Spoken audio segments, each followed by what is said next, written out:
Isabel and the Hungry Coyote. Written by Keith Paulette, illustrated by Esther Segedi, and read by Mr. Alicea. Coyote's stomach rumbled as he prowled the desert for something to eat. At the mouth of a small dry valley, he stopped. His yellow eyes flashed as he spotted a girl in a red hood. She was holding a basket and picking desert flowers. Coyote licked his lips. He crept towards the girl in the caperuza roja. Picking flores, the girl in the red hood sang softly. With his eyes narrowed into slits, Coyote crept closer and closer. The girl in the caperuza roja picked more flores. As Coyote drew near, he prepared to pounce. But suddenly, his stomach rumbled. It churned and gurgled and grumbled. The girl whirled around. "Señor Coyote," said the girl, "what do you want?" "I," said Coyote as his stomach rumbled. "I wanted to say, good morning." "Buenos dias to you," said the girl as she took a step back. "My name is Isabel." "My, that is a pretty red hood you are wearing, Isabel," said Coyote. His yellow eyes flashed. He inched closer to her. "Gracias, señor. Thank you, sir. This caperuza roja keeps the sun from my face," said Isabel as she took another step back. "I see," said Coyote. "And where are you going?" Licking his lips, he inched closer.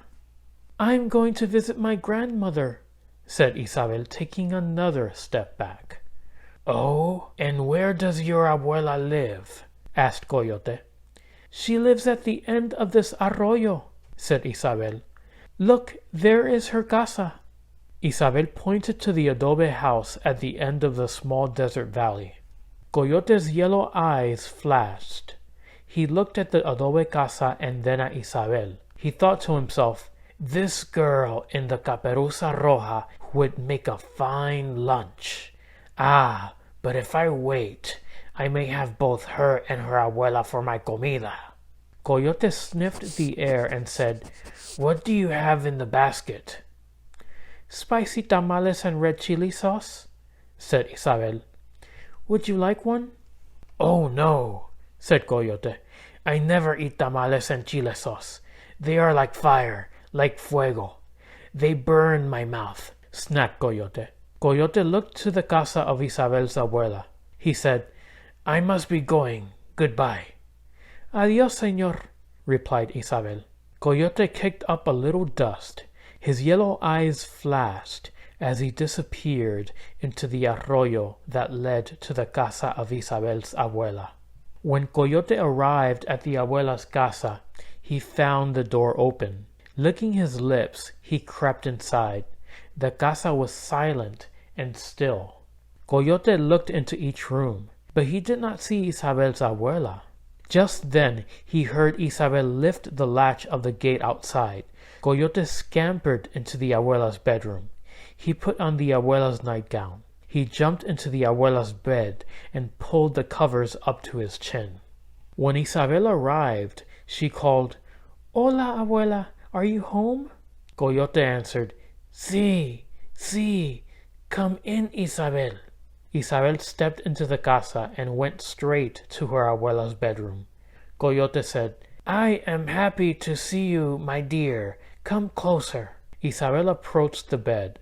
Then she stopped and said, "Why, abuela, what big eyes you have."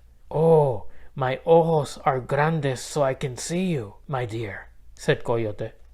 Isabel said, "Why, abuela, what big ears you have." "Oh, my orejas are grandes so I can hear you, mija," said Coyote. Isabel said, "Why, abuela, what big arms you have." "Oh, my brazos are grandes so I can hug you, mija," said Coyote. Isabel said, "Why, abuela, what a big, big mouth you have." My boca es muy grande so I can eat you, mija," snarled Coyote. Growling a terrible growl, Coyote leapt from the bed.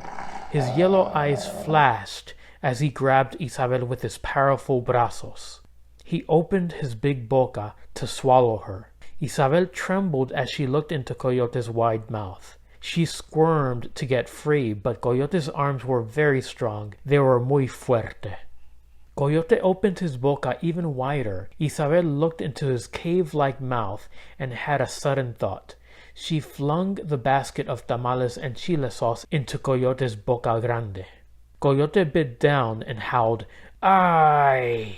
Tamales and chile sauce! Fuego! Fuego! My mouth is on fire! My boca is burning!"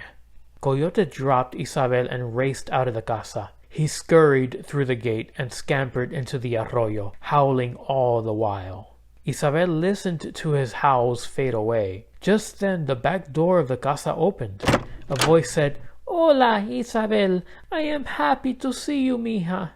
Isabel turned. She cried, "Oh, abuela," and ran and hugged her grandmother. Isabel's abuela said, "I was taking a siesta in the backyard. I awoke when I heard a terrible howl." Isabel said, "That was Coyote. He wanted me for his comida, but I flung a basket of tamales and chili sauce into his boca grande." "You are a brave and clever girl," said Isabel's abuela. "But abuela," said Isabel, "I brought those tamales and chili sauce for you." "Don't worry, mija," said her abuela. "We can make more." Which is exactly what they did.